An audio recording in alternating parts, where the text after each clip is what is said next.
Արդեն 1700 տարուց ավելի է, ինչ քրիստոնեությունը հայերի պետական եւ ազգային կրոնն է։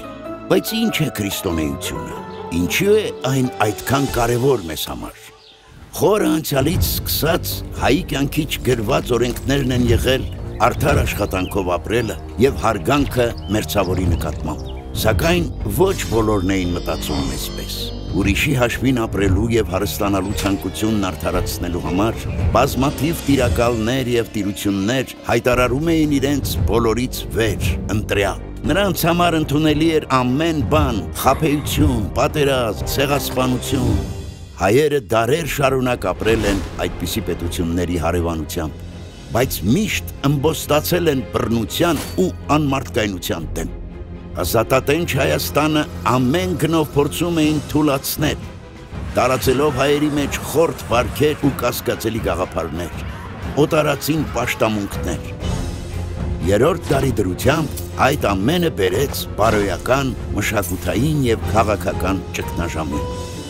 Այդպիսի պայմաններում իսկական թարմ շունչ էր Քրիստոսի ուսմունքը, որի պատվիրանները համահունչ էին հայկական ավանդական արժեքներին։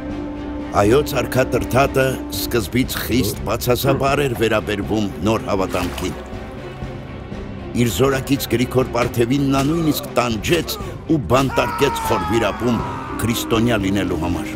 Իսկ տարիներ անց Տրդատը դաժանաբար վարվեց քրիստոնյա կույսեր Հռիփսիմեի, Գայանեի եւ նրանց ընկերուհիների հետ, որոնք Հայաստան էին փախել Հռոմի կայսր Դիոկլետիանոսի հետապնդումներից։ Սակայն գործած մեղքերը տանջում էին Տրդատին եւ նա ծանր հիվանդացավ։ Նրա քրոջ Խոսրովի Տուղտի միջնորդությամբ Գրիգորը ազատվեց 13 տարվա բանտարկությունից հետո եւ օգնեց Տրդատին ապաքինվել։ 66 օր նա քարոզեց հեթանոսներին, հորդորելով հրաժարվել կռապաշտությունից եւ ընդունել Քրիստոսի ուսմունքը։ Տրդատը, որը փնտրում էր երկրի ու ժողովրդի համախմբման ուղին, հասկացավ, որ Քրիստոսի խոսքը իրականում վերադարձ էր ակունքներին, արմատներին, եւ որ հենց նա է դառնալու հայոց աշխարհի ուղեցույց աստղը։ 301 թվականին Տրդատը արքունիքի եւ ժողովրդի հետ մկրտվեց Արածանի գետում ու հռչակեց քրիստոնեությունը Հայաստանի միակ եւ ճշմարիտ կրոնը, առաջինը աշխարհում։ Գրիգորը կոչվեց լուսավորիչ եւ դարձավ Հայաստանի առաջին կաթողիկոսը։ Կույսերի մահվան վայրերում նա հրամայեց կառուցել եկեղեցիներ։ Վաղարշապատում հիմնադրվեց Մայր տաճարը, Էջմիածինը, որի սյուների հիմնաքարերը Տրդատը ինքը բերեց Արարատի լանջերից։ Այդ օրվանից Քրիստոսի ուսմունքը հայերի ազգային կրոնը դարձավ։ Դարեր շարունակ այն ոգևորել է հայ ճարտարապետների, նկարիչների, փիլիսոփաների, միավորել եւ առաջնորդել է հայությանը։ Ճիշտ է, հայերից հետո քրիստոնեությունն ընդունեցին նաեւ այլ երկրներ ու ժողովուրդներ, բայց